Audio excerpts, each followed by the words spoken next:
ये कार्यक्रम सत्य घटनाओं से प्रेरित है। जिनके साथ ये घटनाएं घटी उसकी वास्तविकता उन्हीं तक सीमित है। भूत प्रेतों और असामान्य विषयों के होने पर चैनल कोई दावा नहीं करता और न ही प्रोत्साहन करता है।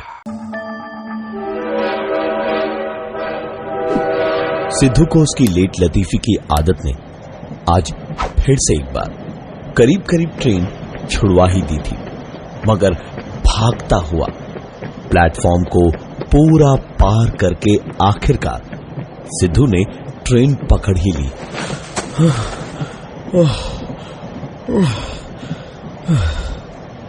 आराम से पसीना पहुंचकर खिड़की के पास बैठा हवा से बातें करती ट्रेन से बाहर उल्टी तरफ भागती जमीन को देखते देखते अपने ही ख्यालों में सिद्धू खो गया। कुछ ही देर में सोचा थोड़ा आराम से बैठ जाए तो अपने सामने की बर्थ पर उसने देखा एक आदमी कुर्ते और धोती में एक लिहाफ ओढ़े हुए बैठा उसे एक टक देखे जा रहा था। सिद्धू को थोड़ा सा अजीब लगा, लेकिन उसने ध्यान नहीं दिया। अपनी चप्पलें उतारी और पैर बर्थ पे चढ़ाकर आराम से बैठ गया और वापस खिड़की के बाहर देखने लगा। ट्रेन के चलते चलते कुछ वक्त और बीता और ऐसे ही जब एक चाय वाले की आवाज सिद्धू को सुनाई दी तो एक चाय बोलने को मुड़ते ही वापस उस आदमी को अपनी ओर टकटकी लगाए देखता हुआ पाया। अब पता नहीं कौन हो क्या हो, सिद्धू ने उस पर ध्यान ना देके अखबार खोला और चेहरे के सामने रखकर पढ़ने लगा। कुछ देर तक अखबार पढ़ के सिद्धू ने पेपर वापस मोड़ा तो देखा कि वो आदमी उसे अभी भी देखे ही जा रहा था। सिद्धू को गुस्सा तो बहुत आ रहा था, लेकिन खुद को काबू करते हुए उसने चुपचाप अखबार उठाकर अपनी बर्थ पे रखा और दूसरी ओर मुंह फेर कर सो गया। नींद कुछ खास अच्छी नहीं थी क्योंकि उसने एक सपना देखा और सपने में जो देखा वो इतना भयानक था कि खौफ, डर ये लफ्ज शायद कम है उसे समझाने को। उसने अपने सपने में एक गांव देखा जो पूरा जला हुआ ही था, लेकिन जले होने के बावजूद चारों ओर हर एक चीज पे हर तरफ बस आग ही आग थी।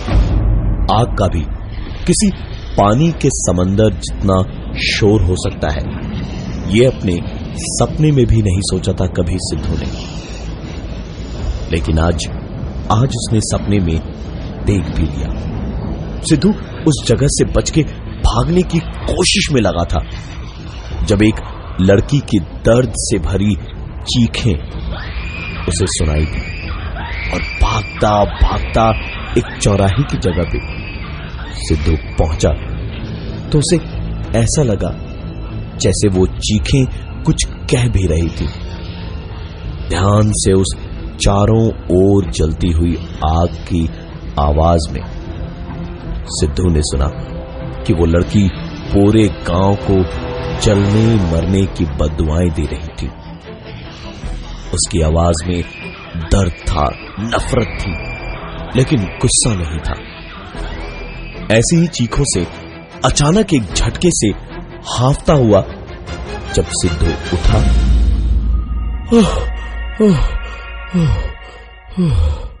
तो उसने देखा ट्रेन प्लेटफॉर्म पर खड़ी थी। कोई छोटा सा स्टेशन था। शाम के धीमे धीमे घिरते अंधेरे में वहीं सामने बैठा आदमी अब सिद्धू को ना घूर कर बाहर घूर रहा था।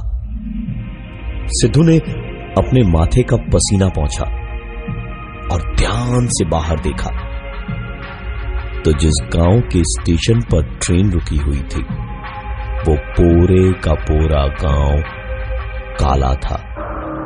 सारे मकान, दुकान, झोपड़े सब काले रंग के। और एक सबसे अजीब बात, सब कुछ उजाड़, सूखा, बंजर और वीरान था। आदमी तो आदमी, जानवर भी कहीं दिखाई नहीं दे रहे थे वहां। सिद्धू ने अपनी जिंदगी में ऐसा नजारा कभी नहीं देखा था। अंधेरे में कहीं लाइट की वजह से फोटो नहीं ले पाया तो दोबारा ऐसा कभी देखने को मिले या ना मिले, ये सोचकर उसने तुरंत बैग से कैमरा निकाला और बाहर के मंजर का एक फोटो लिया कि ठीक तभी सामने बैठे उस आदमी ने सिद्धू का हाथ पकड़ के उसे रोकते हुए कहा, ये गलती दोबारा मत करना। यहां की तस्वीर लेना बहुत बड़ा अपशगुन होता है। कहीं इस चक्कर में आपकी जिंदगी ना बर्बाद हो जाए। सिद्धू काफी देर से उस आदमी से परेशान था, इसलिए उसने चिढ़ते हुए कहा, क्यों न खींचो तस्वीर भाई साहब, तब से देख रहा हूं मनहूस की तरह खुद मुझे घूर रहे हैं आप और इस जगह को मनहूस कह रहे हैं आप। वह आदमी थोड़ा सा शर्मिंदा हुआ अपनी करनी पर और उसने कहा, माफ कीजिएगा लेकिन यह गांव सचमुच बहुत मनहूस है। यहां कई साल पहले बहुत दिक्कतें हुई थी और जब दिक्कतें बढ़ने लगी तो एक बड़े पहुंचे हुए सिद्ध बाबा पधारे। उन्होंने बहुत कुछ किया था इस गांव के लिए। थे तो वो भी इंसान ही, और इंसान से ज्यादा मर्द की जात। बस दिल आ गया यहां की बड़ी ही खूबसूरत एक लड़की पर, पारो पर। पारे पूरे गांव के लड़कों की जान थी, लेकिन पारो की मर्जी अगर ना हो तो उसकी ओर देखने वाले का भी कलेजा हाथ से निकाल दे, ऐसी गुस्सेल और दिलेर लड़की थी वो। एक शाम जब वो अपने प्रेमी माधो से छुपकर मिलने गई थी, तब उस बाबा ने दोनों को देख लिया और मौके की ताक किसी शिकारी बिल्ली की तरह घात लगाए बैठा रहा। जैसे ही माधो वहां से चला गया तो बाबा पारो के पीछे पीछे कुछ आगे गए और थोड़ी सुनसान जगह मिलते ही अपने सारे अच्छे कर्मों को अपनी ही वहशीपन की आग में जला डाला। लेकिन पारो, माधो और इस गांव की बदकिस्मती यहां आकर खत्म नहीं हुई, क्योंकि यहीं से शुरू होती है सारी कहानी। उस बहादुर लड़की ने पंचायत के सामने ये सारी बात बताई तो पूरी पंचायत तो एक तरफ थी, लेकिन पूरा गांव भी बाबा के साथ ही हो लिया और पारो को जादूगरनी, डायन, मनहूस और पता नहीं क्या बोल बोल कर बीच चौराहे पर खंभे से बांधकर पत्थरों से मार मार के बच्चों से लेकर बूढ़ों तक हर किसी ने एक मशाल से आग लगाई। उसकी चीखें घंटों तक गूंजी थी इन्हीं हवाओं में, लेकिन किसी को रहम नहीं आया उस निर्दोष पर, जिन कलाइयों पर उसने राखी बांधी थी उन्हीं हथेलियों ने जिंदा जला दिया। जिन दिलों में बेटी, भांजी, भतीजी बन के अल्हड़पन से जीती थी, दिलों की एक धड़कन तक कम नहीं हुई उस मासूम की चीखों से। चीखते चीखते जब वो थक गई तो उसके मुंह से निकली एक तुक नफरत और घृण से भरी बददुआ जो पूरे गांव ने सुनी, जिसमें उसने कहा था कि जो आज है और जो कल होंगे, इस गांव से जिसका भी कोई लेना देना होगा वो चलेगा, नफरत से मरेगा और सिर्फ अंधेरा ही अंधेरा होगा चारों ओर। इसके बाद सचमुच कभी बाढ़, कभी सूखा, कभी आंधी तूफान, कभी महामारी लगी ही रही। जब बाबा ने देखा कि गांव वाले बागी ना हो जाए, तो उन्होंने हर किसी को एक ही सलाह दी कि हर चीज को काले रंग से रंग डालो, सब कुछ ठीक हो जाएगा। इसके बावजूद कोई फायदा नहीं हुआ, सब कुछ वैसे ही चलता रहा। और उस हादसे के 10 साल बाद से आज तक पूरा गांव खाली है, कोई नहीं रहता यहां, एक जानवर भी नहीं। सिद्धू ने उस आदमी की पूरी बात सुनी और एक नजर खिड़की के बाहर दौड़ा के देखा। फिर जैसे एक सिहरन सी बदन में दौड़ी तो उसने पलटकर उस आदमी से पूछा, अगर यहां कोई इंसान या जानवर है ही नहीं तो गाड़ी रुकी क्यों है यहां? इस सवाल का जवाब वो आदमी तुरंत तो नहीं दे पाया, लेकिन कुछ ही देर में कुछ रेलवे पुलिस वाले ट्रेन और रेल की पटरियों की चेकिंग करते हुए उधर से निकले तो पता चला कि आगे कोई बड़ा ट्रेन एक्सीडेंट हुआ है, जिसमें ट्रेन के करीब 9 डब्बे पटरी से उतर गए हैं और बहुतों को बुरी तरह चोटें भी आई हैं। सुबह से पहले ट्रेन अब यहां से आगे नहीं बढ़ेगी। सिद्धू वैसे ही उस सपने से थोड़ा परेशान सा हो रखा था और ऊपर से उसी गांव में ट्रेन के आकर रुक जाने से उसका मन उचट सा गया था। उसने उस आदमी से पूछा कि क्या कोई रास्ता है यहां से बस वगैरह से निकल जाने का? तो इस पर उस आदमी ने, जिस गांव में कोई जानवर भी नहीं है, यहां तक कि कोई परिंदा भी पर मारने से घबराता है, आपको वहां से निकलने के लिए बस मिलेगी, ये उम्मीद कुछ ज्यादा नहीं लगती आपको? काफी देर तक प्लेटफॉर्म पे ही बैठ के कोई दिख जाए ऐसे इंतजार के बाद आखिरकार सिद्धू वापस ट्रेन में आके लेट गया। कुछ ही देर में सिद्धू को नींद भी आ गई। डर तो था ही कि कहीं कोई और सपना ना आ जाए। सोने के कुछ ही देर बाद एक अजीब सी गुदगुदी सी होने लगी सिद्धू को उसके बालों पर। नींद गहरी से थोड़ी हल्की हुई तो एक झटके से उठकर बैठ गया सिद्धू, क्योंकि सोते वक्त नींद में उसके सर पे कोई बड़े प्यार से हाथ फिराए जा रहा था। सिद्धू उठा और हांफता हुआ चारों ओर देखने लगा, लेकिन कोई नहीं दिखा जो ऐसा कर सकता था। सिद्धू ने खिड़की के बाहर भी देखा। इतना घना अंधेरा उसने पहले कभी नहीं देखा था। कंपार्टमेंट की लाइटें भी बुझी हुई थी और हर तरफ बस खर्राटों की ही आवाजें थी।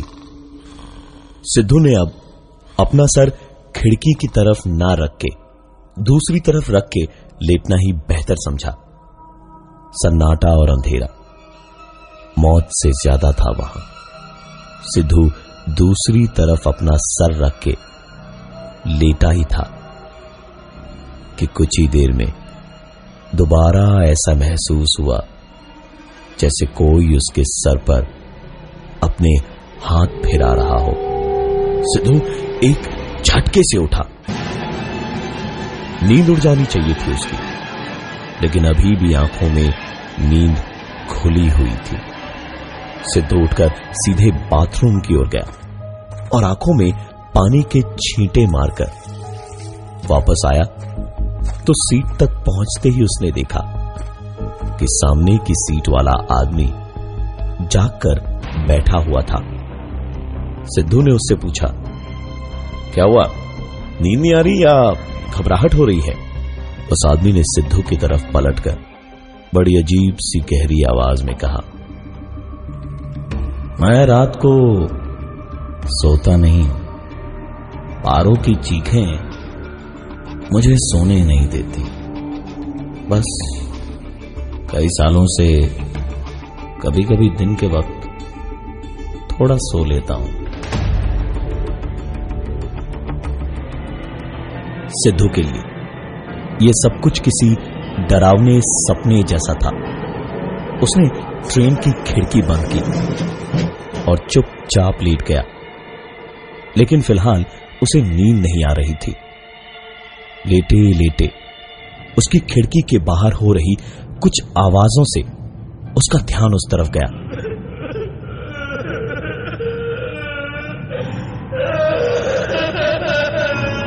सिद्धू ने कोई ध्यान नहीं दिया और लेटा रहा। कुछ देर तक आवाज हुई और उसके बाद अपने आप बंद हो गई। अंदर उसे काफी घुटन सी हो रही थी, इसलिए सिद्धू उठकर बाहर थोड़ी ताजी हवा खाने निकला तो अचानक अब उसे सन्नाटे में झिंगुरों की आवाज भी सुनाई दे रही थी और खड़े खड़े ही अचानक उसके पास आकर किसी ने उसके पैर पकड़ के उससे दुहाई मांगने लगा, रोने लगा और कहने लगा, मुझे बचा लीजिए बाबूजी, मुझे बचा लीजिए, मैं मरना नहीं चाहता बाबूजी, मैं अभी मरना नहीं चाहता, मुझे बचा लीजिए, आप मुझे बचा सकते हैं बाबूजी, मुझे बचा लीजिए ना। सिद्धू कुछ भी करे, इसके पहले ही वो आदमी उठकर ऐसे खड़ा हो गया जैसे कुछ हुआ ही ना हो और उसने बड़े आराम से पूछा, अच्छा वैसे ये गाड़ी यहां कब तक खड़ी रहेगी ऐसे? सिद्धू ने उसे बताया कि सवेरे तक तो गाड़ी रहेगी ही वहां। तो उस आदमी के चेहरे पर एक भयानक सी मुस्कुराहट आ गई और उसने हंसते हुए कहा,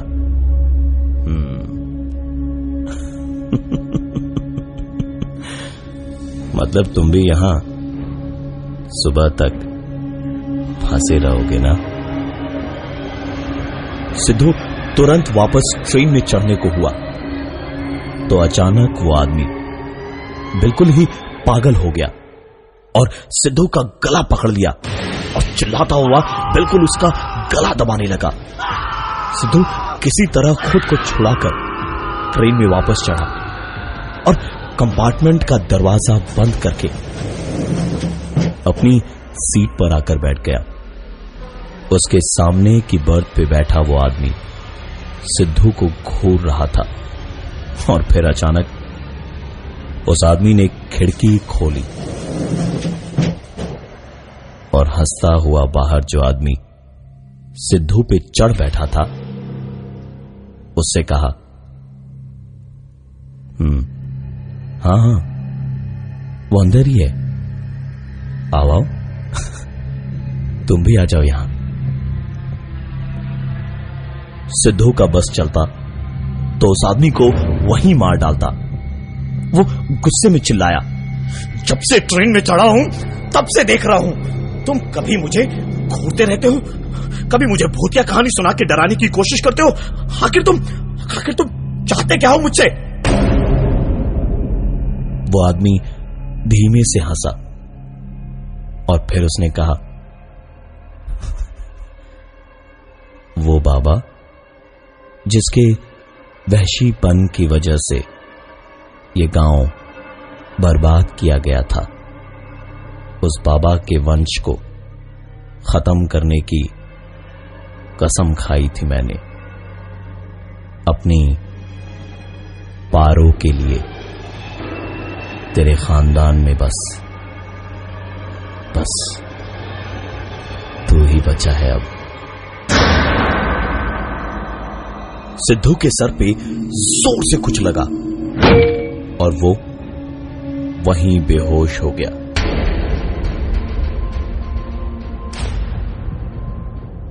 आज भी वहां स्टेशन से कभी कभी ट्रेन्स जो निकलती हैं, वहां से कई लोगों ने किसी की चीखें सुनी हैं, लेकिन कभी किसी को देखा नहीं है।